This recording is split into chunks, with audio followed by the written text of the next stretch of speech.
Une question super importante et aussi difficile à poser qu'à traiter, c'est la question de la séparation. Comment annoncer la séparation, notre séparation à notre enfant? Et je vous ai fait un petit dessin exceptionnellement pour que vous puissiez avoir un support.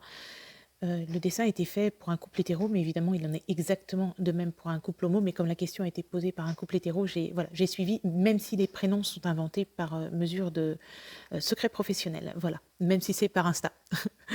Donc il est évidemment important que le moment où on annonce ça à l'enfant, les 2 parents soient présents et que le moment soit bien choisi. Que ce soit un moment où l'enfant puisse derrière, être consolé, poser des questions, être accompagné, peut-être, faire une colère, s'énerver, avoir besoin d'un câlin, voilà. C'est un moment où idéalement, il faut qu'il y ait, du temps derrière pour que l'enfant puisse, on puisse accueillir les sentiments de l'enfant. Après, il est super important d'avoir en tête la différence entre le couple parental et le couple amoureux, le couple conjugal.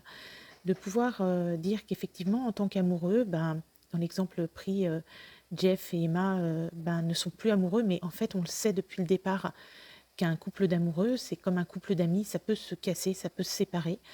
On le sait, alors on fait, notre maximum pour être le plus amoureux possible et puis pour bien, bien prendre soin de notre amour d'amoureux, mais parfois malgré tout ça, ça marche pas et à un moment, les amoureux sont plus amoureux et dans ces cas-là, les 2 amoureux sont très, très tristes.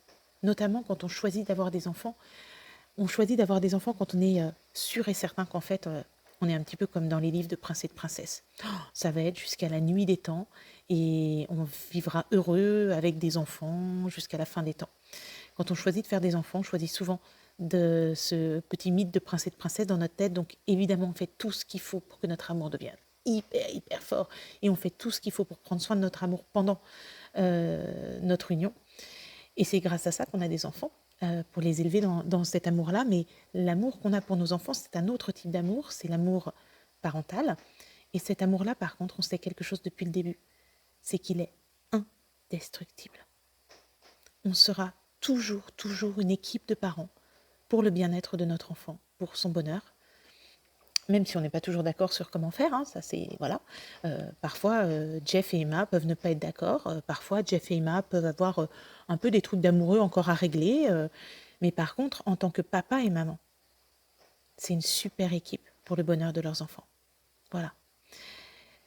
Cette précision et cette différence entre le couple parental et le couple amoureux est souvent très important pour l'enfant afin qu'il entende bien qu'en tant que couple parental, on fera toujours équipe et que l'amour parental, c'est indestructible. Même quand les enfants sont super relous, on a la tête qui fait puis on a le cœur qui fait